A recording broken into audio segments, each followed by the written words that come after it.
Good afternoon, YouTube. PPS back. It is past the prop time, boys and girls. Coming back to you guys. Week 6 already. We're flying over a third of the way through our NFL season. Joined as always by my guy Monto Football. How you doing, my man? I'm doing pretty good. I got my team coming up here on Thursday Night Football tomorrow. I know maybe not a lot of people are going to be excited for this one, but I don't get to see my team in primetime too often. So, it is, I guess, some good news. Unless we lose, then it's not so good. But got some good bets on the way. We've got a good week of football ahead, too. So I'm just excited to keep it going. It was a good week for me last week. Ended up about 3.5 units profit, throwing out those live bets. So just having fun, ready for more football. Yeah, no, it should be good. I think this is a good week for all of us here. There's going to be some pretty big games. Obviously, not the Thursday night's going to be on the biggest radar here, but you got a game in the Cowboys, Eagles. We'll talk about those games a little bit later. But yeah, another one of these games where these totals are so low. What is it, 37.5 now? Yep, 37.5.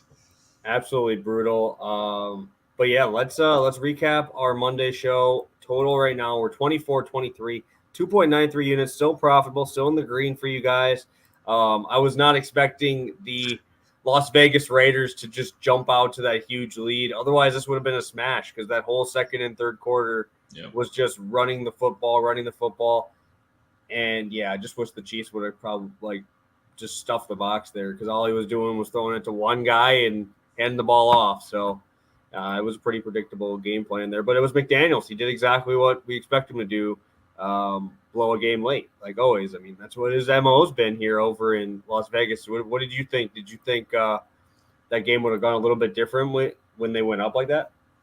That was a weird one. I got lucky. It went with my play. Went with the game script perfectly, right? I mean, Adams got it on the first catch of the game, and then Mahomes had to work back. So it kind of, I guess, got lucky for me, unlucky for you. I mean, I'm curious what you think about the big 2-point conversion debate. I know we're a couple days removed, not as many people thinking about it anymore, but I haven't got your take on it because I was very pro 2-point conversion on Twitter. Not a lot of people were loving that take, so I'm curious what you think right there.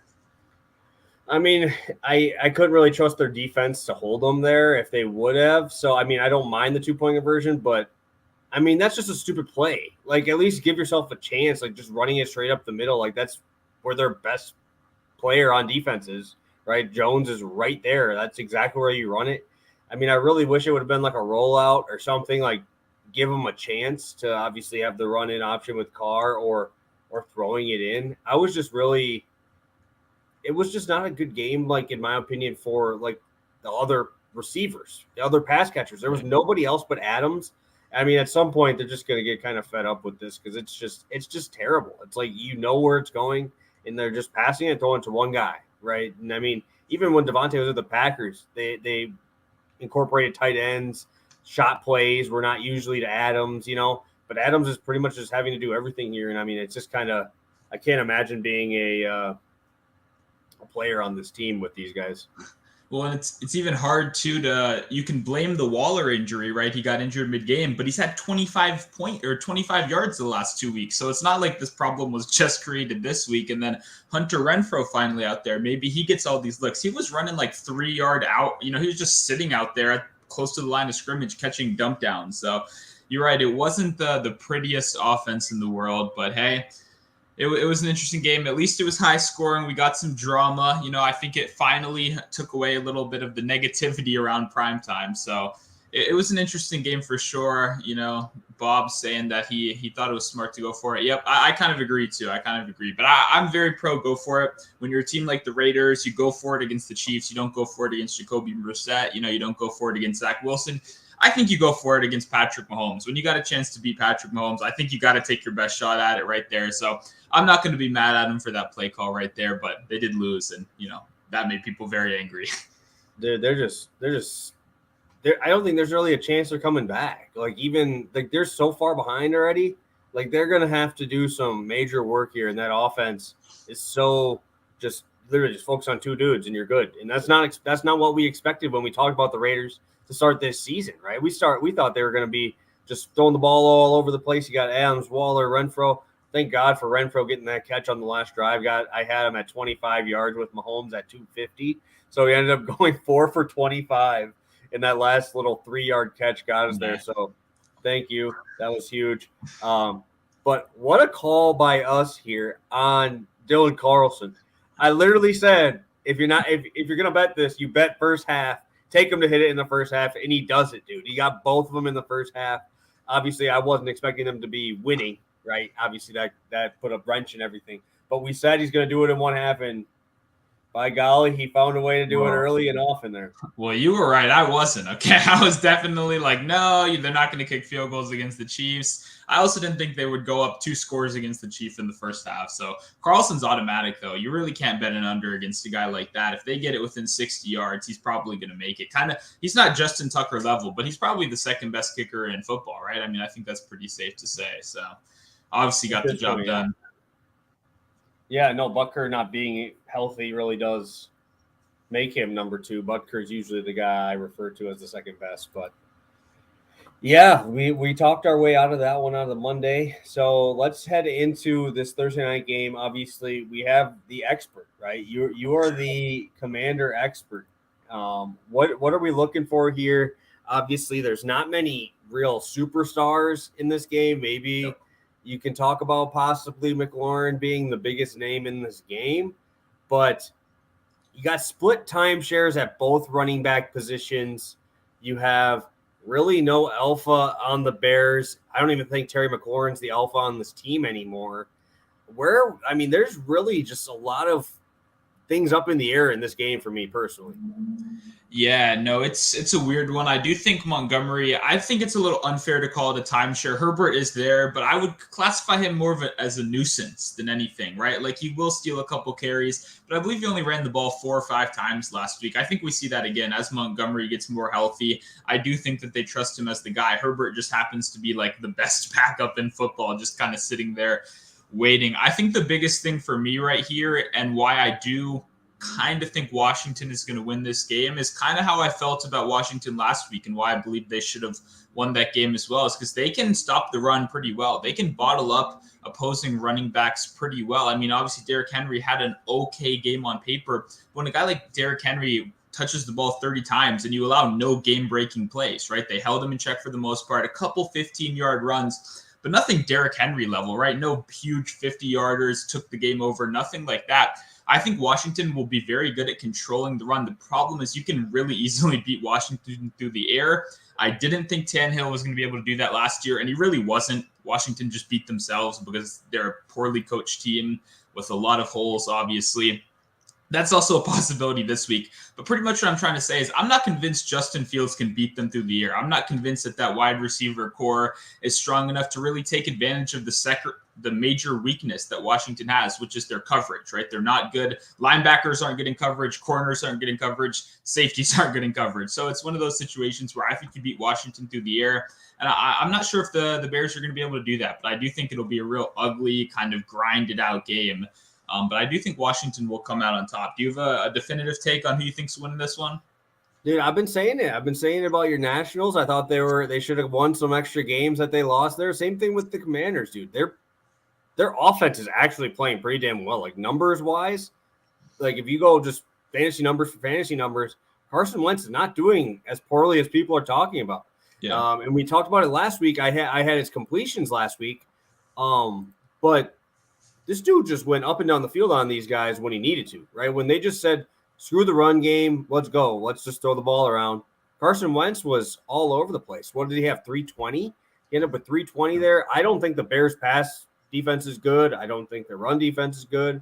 I'd be curious on what they're going to start out with, if it's going to be like a heavy dose of run and see what happens. But like I said, I've been betting on Carson Wentz quite a bit lately, and he's been doing pretty well for me. I mean, in terms of completions and yards, they have a lot of yards after the catch guys. So I think both of our plays today kind of reflect how we feel this game is going. And I really like the spot for Washington to come through. Before we get into our plays here, let's give a shout out to who's all in here early. We got about 30 guys in here. Appreciate you. Carlos, first one in here. Terrence popping in here. Kenton, I see you on Twitter a ton. First time seeing your name in here, which is awesome for the live show. Awesome. Obviously, Plus Money Bob's in here as well. Turbo and Steve, we appreciate all you guys for tuning in. If you could, smash that like button for us. We appreciate it. And plays will be coming right now. Let's get right on into it. I think, we're both on that Washington side, and I think that reflects where we're going to be going today. Yeah, it's kind of hard to be on the Bears side, right? I mean, even if they do go off, it's like, who really does go off, right? Is it going to be, Darnell Mooney, or is it going to be Equinemius St. Brown, just running straight down the field? Now, Velas Jones Jr., the 26-year-old rookie, is back in the mix. It's a little bit hard to figure out that Bears side. I like this play a lot, though. Carson Wentz over 34.5 longest completion. Sorry, I said reception. Longest completion. Oh, I copied and pasted from your text there. Yeah. So let me put that up. Yeah, no, that one's on me right there. I think people get the idea, though. I hope no one's betting on Carson Wentz on like a nice Philly special right here to get down the field or anything like that. He's hit this in 4 or 5 games so far, and it hasn't even been particularly close. Sometimes you see a lot of 35, 36. We're talking about 40, 45, had a 70 last week to Damien Brown. And I think that's another factor right here. Once Jahan Dotson looks like he's not going to be suiting up this week, Logan Thomas also possibly not suiting up this week. That leaves Brown on the outside. And they were essentially telling Brown, listen, buddy, run straight. Get down there. You have speed. We know you can't catch very well, so we're not going to use you in these short intermediate routes. Let's get down the field. Additionally, we've talked about this plenty on the show. I bet Terry McLaurin longest reception last week on the show, and we kind of talked about it, right? Highest ADOT he's had in his career. And I bet that, and it cashed for the show last week. But as soon as I started watching that game, I almost kind of felt like I made a mistake. I still believed that Terry was going to cash the bet. But the more I looked at it, I kind of thought, I wish I just trusted Wentz right here. I wish I just trusted him, because now that Brown is in the mix, Samuel, like you mentioned, with the yards after catch, getting him the ball in creative ways. Cam Sims has been a great deep threat for Washington. He would have cashed this bet last week. The call got overturned. They said he dropped it, but he's another deep threat that I like out there as well. Wentz has just been chucking it down the field. And here's the other thing I'm going to say. I think Washington, I'm going to say exactly what I said last week. They're going to come out. They're going to try to run the ball. Brian Robinson, I'd imagine, runs the ball maybe 7-8 times in the first half. You see a couple of Antonio Gibson runs as well, maybe 4 or 3 in the first half as well. I do think they once again try to come out and establish the run, but what that does is that opens up those deep threats even more, right? When you get those play action opportunities, when the defense has to respect the running game, because I really do believe Ron Rivera says it over and over in these press game conferences when he's not insulting Carson Wentz. He's saying, hey, look, I want to run the ball more. He said, complimented how Robinson looked last week, despite the fact that he didn't look very good. I know it was against a pretty tough defense. Now let's look at the Bears side of the ball. Pass defense hasn't been great this year. When you look at DVOA, they are worst in the league in deep pass protection so far this season, being up a lot of deep balls right here. Like I said, I think Wentz has a lot of options. I think McLaurin's the most obvious. I think he goes over his longest reception, but I like having Brown, who's running all those deep routes. He cashed this twice last week. He had 2 catches over this number. You got Curtis Samuel, Cam Sims as well. I think there are plenty of targets right here. I feel very good about Wentz cashing this number. Like I said, 4 or 5 this season so far already. I think he makes that 5 of 6 after tomorrow. Yeah, I think we're kind of on the same page with that, because I'm going away from completions and just going straight yards. I love Carson Wentz for yards here. I love exactly what you talked about. We have yards after the catch guys. We have guys going deep down the field almost every single play. Whose route trees are 15 plus every single time. The only time Carson Wentz didn't get to this number was against Dallas, who literally just beat him to a pulp. And I'm not worried about this Bears pass rush. I'm not worried about the pass rush of the Bears. We talked about it last week. We thought Carson was going to have a huge week because he's not going to be running for his life, right? He's not going to have to run for his life. Like, having Philly and Dallas back to back with the Jaguars in week 1, that's just mean, dude. That's just a mean schedule setup where your offensive line is just going to get beat. It's just they're just better, right? They're just more talented at those positions. And now you really don't have to worry about that as much. The Bears' best part of their team is definitely their linebackers. It's not their safeties, not their corners. It's not that front set or that front line there. So I love Wentz to just take advantage of this. I love having Brown there for those big catches. Curtis Samuel, we've talked about him. He's the only reason I took the completions line last week, was because his ADOT's so low. They find a way to get him the ball. He's got 45 targets through the first 5 games. He's hit this number in every single game. Outside of the Dallas game, he's he only had 4, but every other game he's had at least 6, right? He's absolutely crushing it right now, and I can't wait to keep rolling with him again. Yeah, and even too, a lot of the small things that might not show up on the box score, Samuel is doing very well. I mean, his yards after the catch may not be super impressive, but if you go back and watch the tape, a lot of the small stuff he's doing is actually very impressive. He had a very big catch last week on that final drive when Washington was trailing. They obviously ended up throwing that interception at the end, but he had a very crucial play where he caught it. He turned very well. He just got out of bounds. It was enough to save a timeout, which Ron Rivera then stupidly wasted after that. But that's a different issue. The point is Samuel's kind of doing everything right on this team. I think he is kind of the most trusted guy for Wentz right now. I feel like we've had a lot of success with these alt quarterback lines, right? Bringing it down 20, 30, 40 yards. It feels like some of these other alternate lines, a lot of receivers, running backs can be way more boom or bust, but I think the range of outcomes is a lot slimmer for a quarterback. Even on a quarterback's bad day, unless you're Justin Fields, you're probably getting close to 200 yards right here if you're a quarterback in a pass-heavy offense, which Washington is. So definitely nothing bad to say about this. I like that we're kind of seeing this in the same way, and it'll be interesting to see how this game goes because, man, I don't know. As a Washington fan, I'm still a little nervous we're going to screw this up. Yeah, dude, it's just going to be such an ugly game, bro. And we still have to deal with Denver on Monday. We have to talk about the fucking Broncos again on Monday Night Football for our Monday show. So that's something great to look forward to, huh? So let's head over to Pickett. We'll head over to Pickett for our play there. Again, guys, we are probably done with the DraftKings contest. It just was not filling up there. But if you did win last week, make sure you still DM me. We'll still obviously pay that out for last week's one. So make sure you DM us about that. But we'll be doing different giveaways and stuff like that instead, just because it just didn't get the traction we thought it would. And yeah, nothing too bad. But we'll head over to Pickett here. The guy you talked about a little bit there. Terry McLaurin over 51.5. Is this a spot that you're thinking you're going to roll with here, or are we staying away?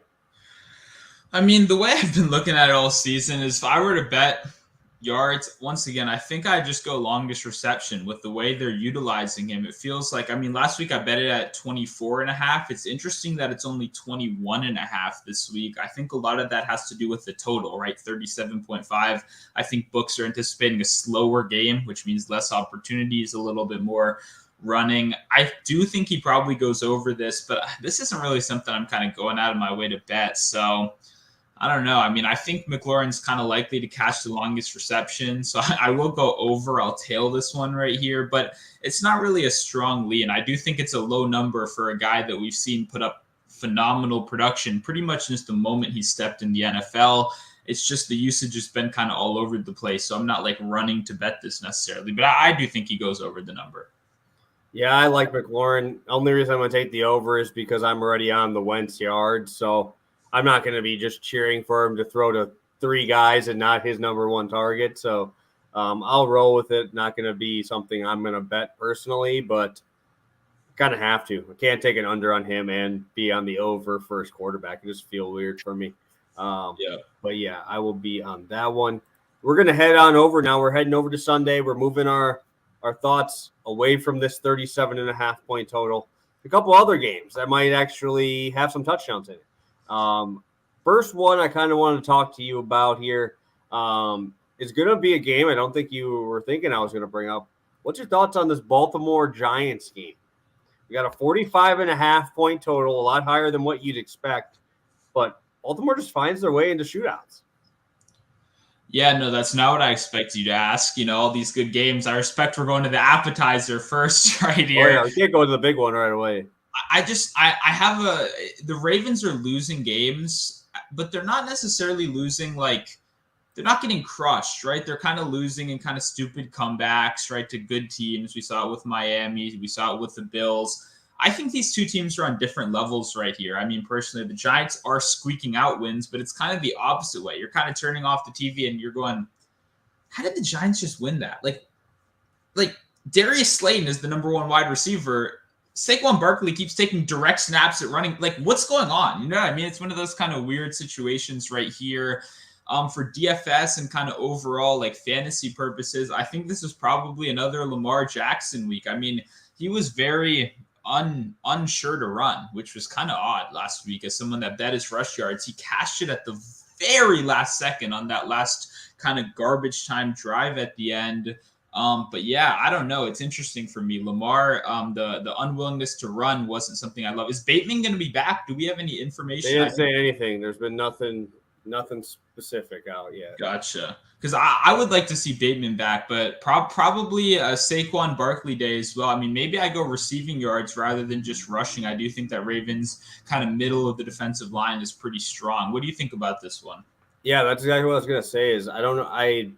I'll talk about this game a little bit later here for my DFS people, but I think this is just going to be an interesting game because the Giants want to run the football, and I don't think they're going to be able to. I really don't. I think they're going to make Daniel Jones beat them, and hopefully Tony and all those guys come back. Because I think the spread's only 5 points, so yeah, that's a lot closer than I expected. That's the only reason I brought this up was because when I initially saw this line, you would probably assume 6.5 to 7.5. Yep. So now when we're sitting at that 5 to 5.5, it's just something might be up. And I didn't know if you were kind of thinking that same way. We'll go ahead into the games with real totals here. Excuse me. But we're heading to Arizona, Seattle, 51.5 point total. What are you thinking there? Yeah, this one, I mean, this is an interesting one, right? I have a question for you before we even go into the players. If Cliff Kingsbury loses this game, how hot is the hot seat? Is he suddenly go to the top of the next coach fired list after giving your quarterback a huge extension over the offseason? Now to start off the season like this, they lost last week in kind of dramatic fashion on TV. It feels like if they lose to this game to the Seahawks, Cliff Kingsbury might not have a job by the end of next week. Do you have you been thinking about that at all, or you think maybe he's safe for a little bit longer? I don't think I could let him go yet. I don't like him as a coach. I don't think he's a good coach. But if you're in his position, all you have to do is say, I don't have my number one receiver. He's coming back next week. I just lost 2 running backs. I'm on my 3rd string back. Yes, he's showing out pretty well, but still, I'm starting Eno Benjamin at the fucking running back 1 position, right? That's not something you're expecting there outside of a guy who just led the NFL in touchdowns, right? You just had James Conner lead the NFL in touchdowns, and now you don't have him in there.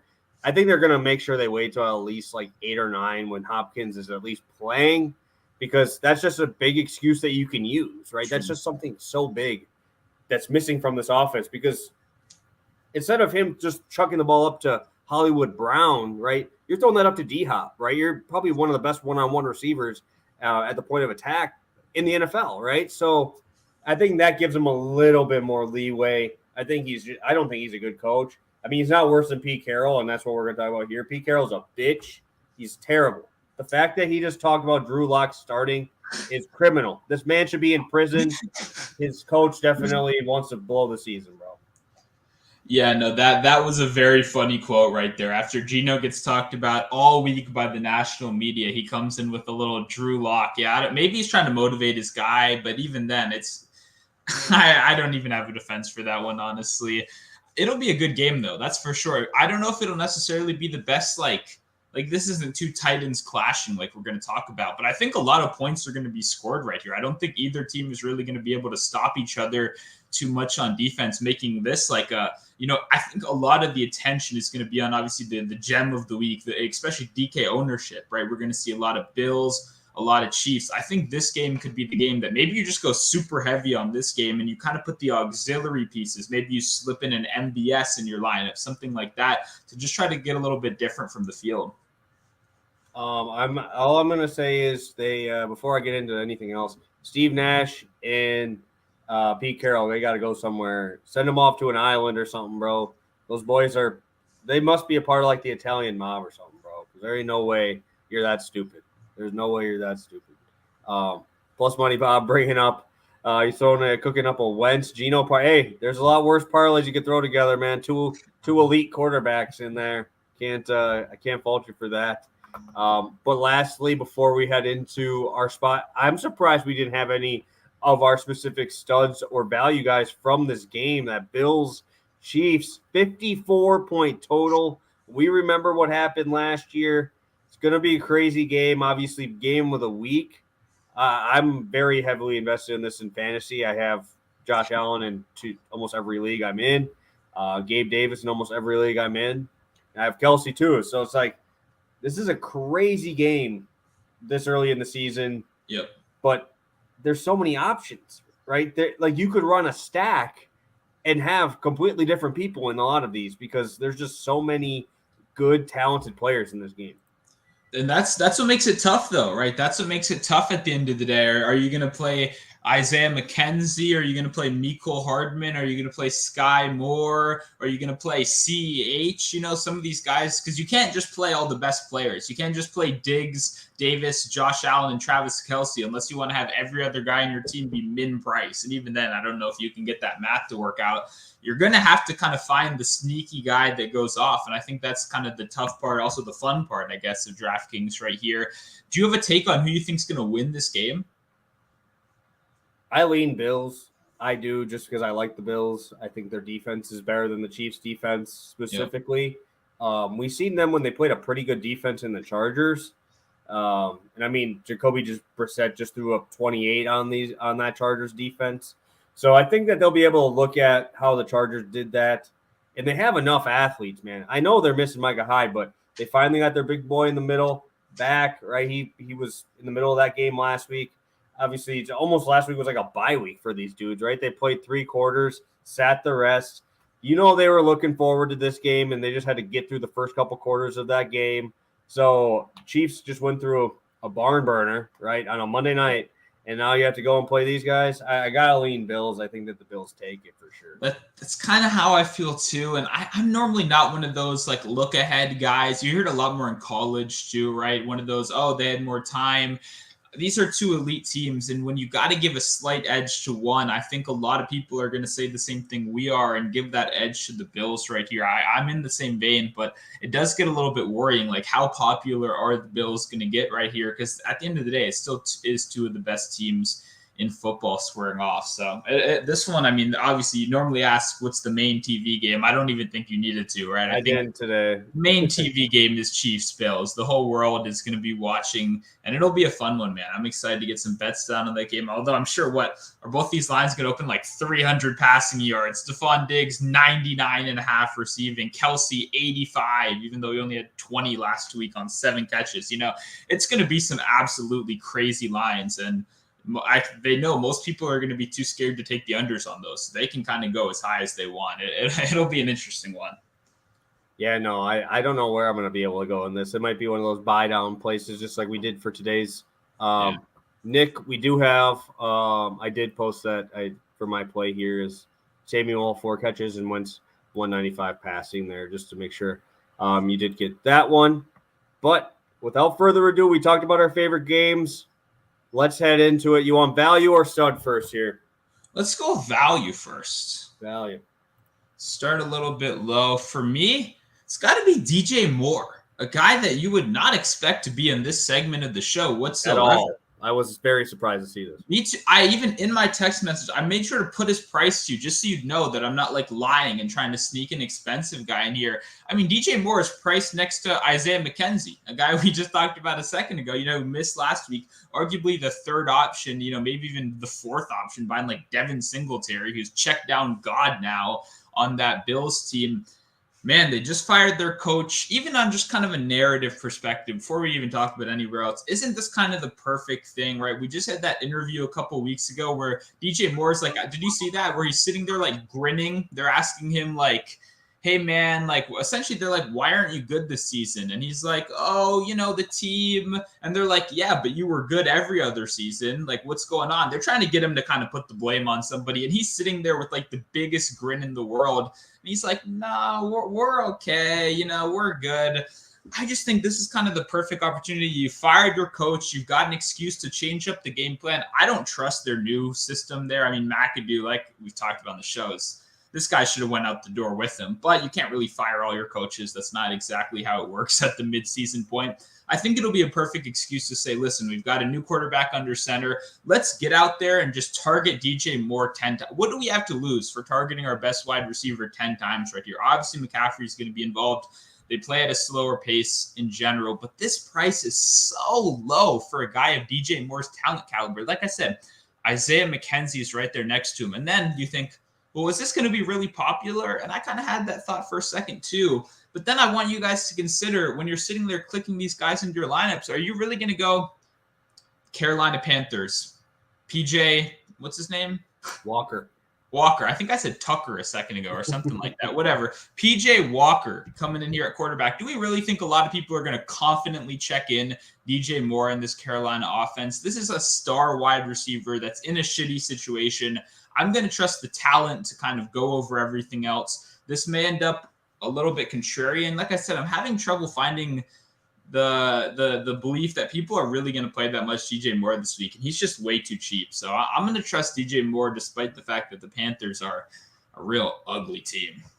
Yeah, I was surprised you did it, but I guess you'd be surprised I'm betting on freaking Daniel Jones, dude. Like, I didn't think I'd be betting on Daniel Jones either.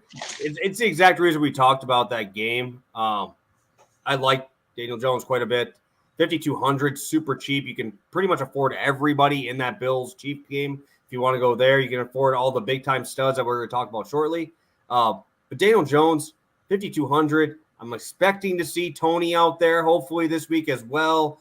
Bellinger looked really good after the catch against the Packers as well there too. Baltimore's given up a ton of big plays. I do not think they're going to be able to run the ball very effectively. I'm assuming we're going to see eight-man boxes in this game.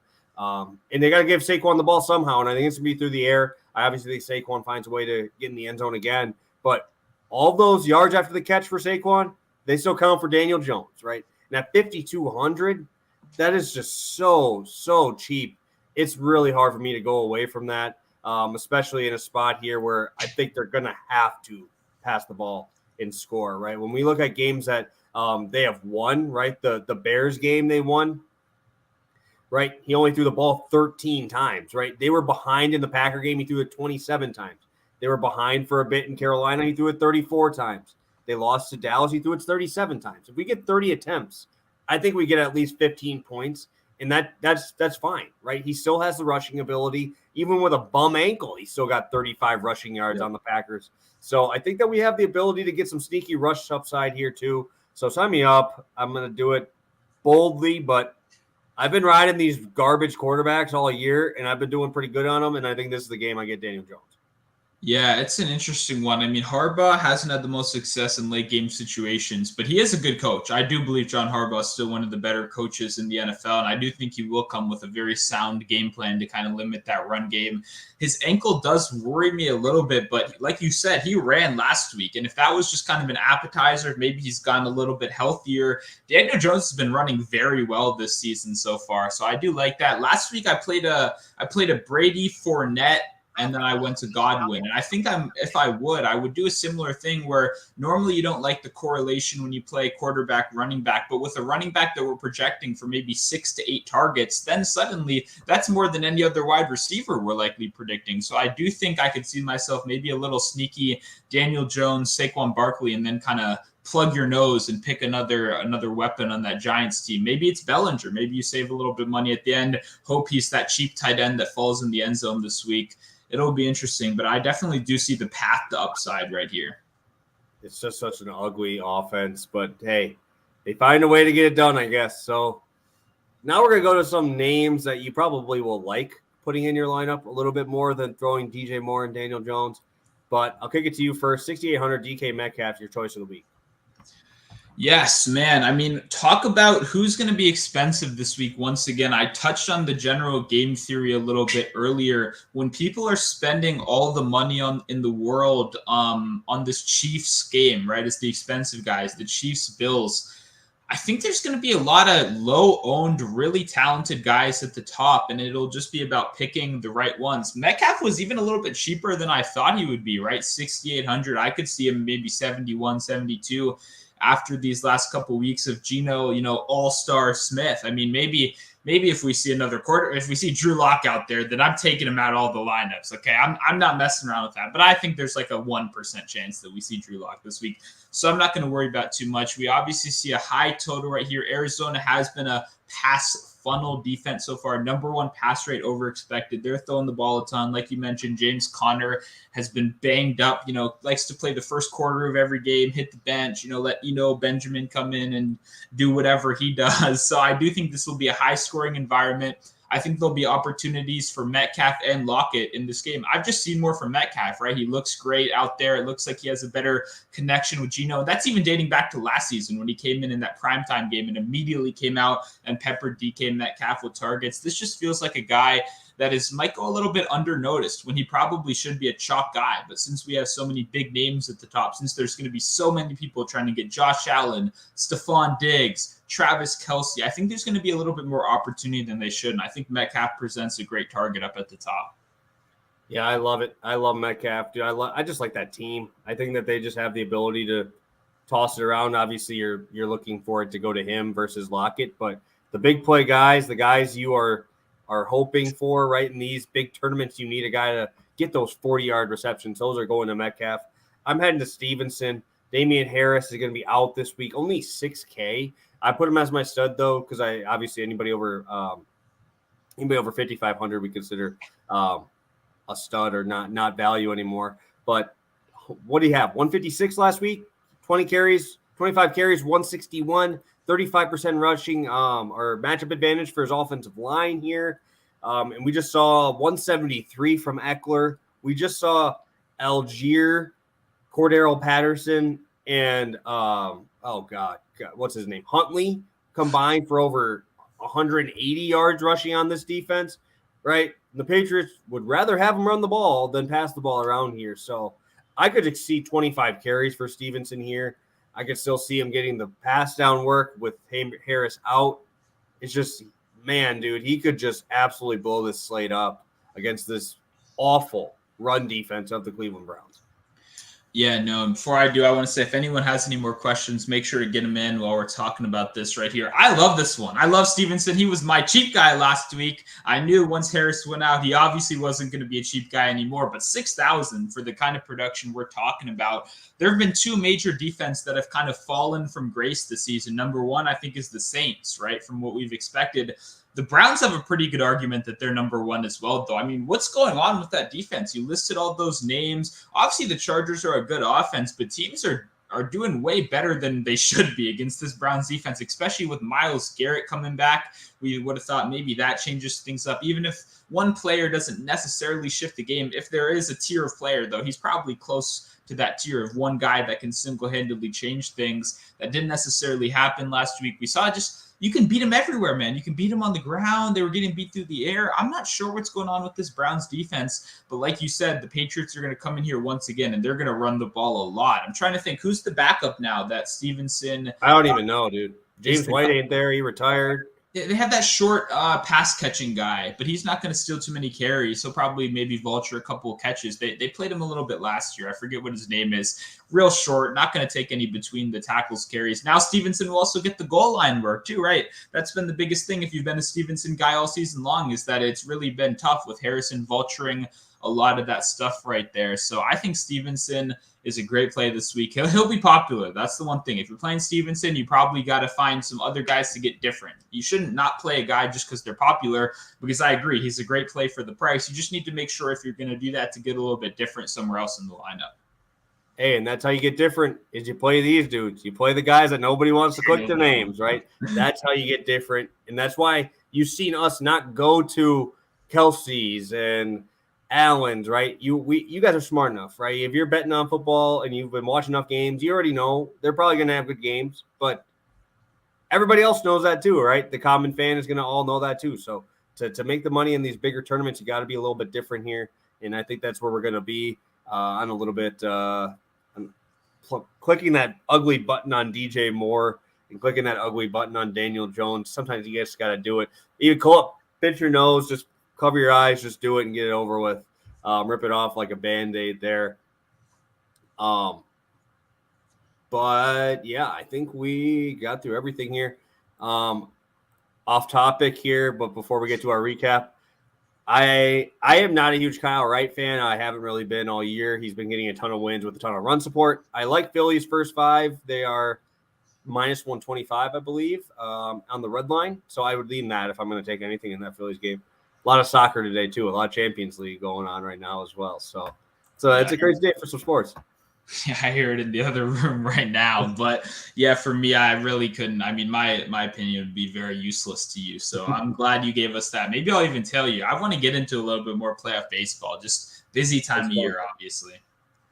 It's fun because it's all good matchups, right? You're not seeing any crap arms out there. You're seeing the best teams with their best guys going at it. Dallas Keuchel? Don't you miss Dallas Keuchel a little bit, right? Betting against Dallas Keuchel's fun. Who doesn't love doing that? I miss those a little bit. I bet you his own team even bet against him, bro. I bet you his own team even bet against him on those games. But, yeah, let's go through our recap here, and we will get you guys on your way on this Wednesday afternoon. I'll kick it to you first for your bet. I'm going Carson Wentz over 34.5, longest completion, minus 120 over on MGM. And then for Pickett, I'll be tailing Terry McLaurin over 51.5. But like I said, he's more of a longest reception guy for me than a yards guy in general. Perfect.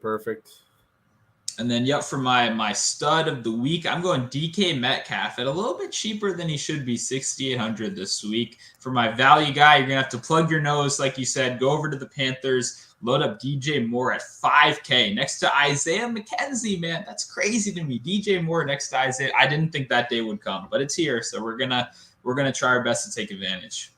Love it. I'm going to Curtis Samuel, 4 catches. With Carson Wentz over 195 passing, that's 125 on DK. I'll be rolling with Ramondre Stevenson at 6K and rolling with Daniel Jones at 5,200. And I will also be on the over here with Terry McLaurin. If you guys have any more questions for us, make sure you DM us over on Twitter. That's where we'll be at. But I'm going to kick it over to you, Stu. What do you got for them before we head on out here? Yep, if you guys enjoyed this, we're obviously going to have more picks out on Twitter, on Pickett, various other plays. I already have a post out for the Thursday night, and I'll likely have a parlay or so tomorrow, a nice little long shot for this Thursday night game to spruce it up a little bit. Make sure to follow us both over on Pickett. If you're not signed up already, you can use code PTP. They'll send you between $3 and $100, and guess what? You don't have to do anything. They just send you the money. You don't have to give them money first, like all these other places. They just send you the money. It's a great app. Obviously, they have the bet tracker, which they're known for. But I keep saying this, man, that odds comparison is really quick. When I'm on my phone all the time, I know there's tons of websites, but to just open up that app, instantly be able to check, right, who's at what odds and then who's super popular, right, between the community. I think that's a fun thing. It's super easy to use. So make sure to check out Pickett, code PTP. Love it. Again, guys, smash that like button on your way out and make sure you guys are ready for us. I think at noon on Friday, coming at you guys with our 4 plays for the weekend there. And hopefully we'll come back with you guys with some positive news from Thursday night being good to us. So have a great one. Best of luck on all your bets here coming up. MLB playoffs, Champions League, NFL, college football starting on Wednesday this week, starting tonight. So it's all over the board. Best of luck and good luck on all your bets. Have a good one, guys. See you Friday.